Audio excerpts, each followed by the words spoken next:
வணக்கம், வணக்கம், வணக்கம் நண்பர்களே! நாம் தமிழர் கட்சியின் தலைமை ஒருங்கிணைப்பாளர் சீமான் ஈழத் தமிழர்களை ஏமாற்றி சுரண்டுவதாக குற்றம் சாட்டியுள்ளார் வீரலட்சுமி. தமிழகத்தில் குடியுரிமை வழங்குவதாக பொய்யான வாக்குறுதிகளை விற்று பணம் சம்பாதித்ததாக குற்றம் சாட்டப்பட்டுள்ளது சீமான் மீது. சீமானால் ஏமாற்றப்பட்டதாக கூறும் ஈழத் தமிழனின் குரல் பதிவை தமிழ் மக்கள் முன்னேற்றப் படையின் தலைவர் வீரலட்சுமி வெளியிட்டிருக்கிறாங்க. தமிழகத்தில் குடியுரிமைக்காக சீமானுக்கும் பெரிய தொகை கொடுத்ததாகவும், ஆனால் சீமான் தனது வாக்குறுதியை நிறைவேற்றவில்லை என்று அந்த பதிவில் கூறியுள்ளதாக தகவலானது வெளியாகியிருக்கு.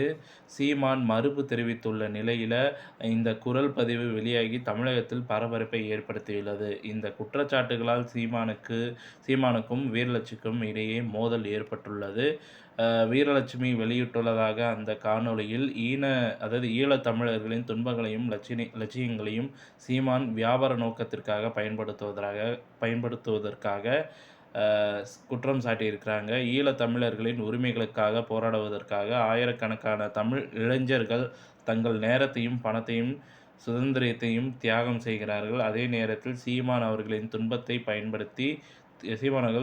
பயன்படுத்தி பணம் சம்பாதிக்கின்றார் என்று அவர் கூறியிருக்கிறார்.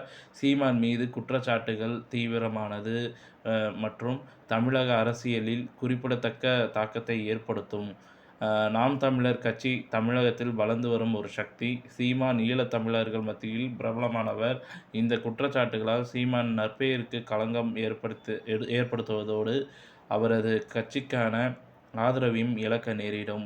சீமான் மீதான குற்றச்சாட்டுகளும் ஈழத் தமிழர்களின் அவல நிலை எடுத்துக்காட்டுகின்றனர் இந்த செய்திப்பதிவு.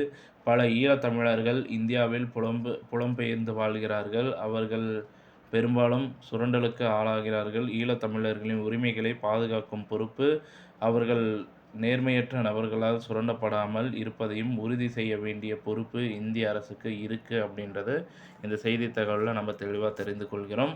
இத்துடன் இந்த செய்தி தகவல் பிடிச்சிருந்தால் லைக் பண்ணுங்கள், ஷேர் பண்ணுங்கள். மறக்காமல் நம்ம சேனலை சப்ஸ்கிரைப் பண்ணி பெல் ஐக்கானை கிளிக் பண்ணி வச்சுக்கோங்க. நன்றி, வணக்கம்.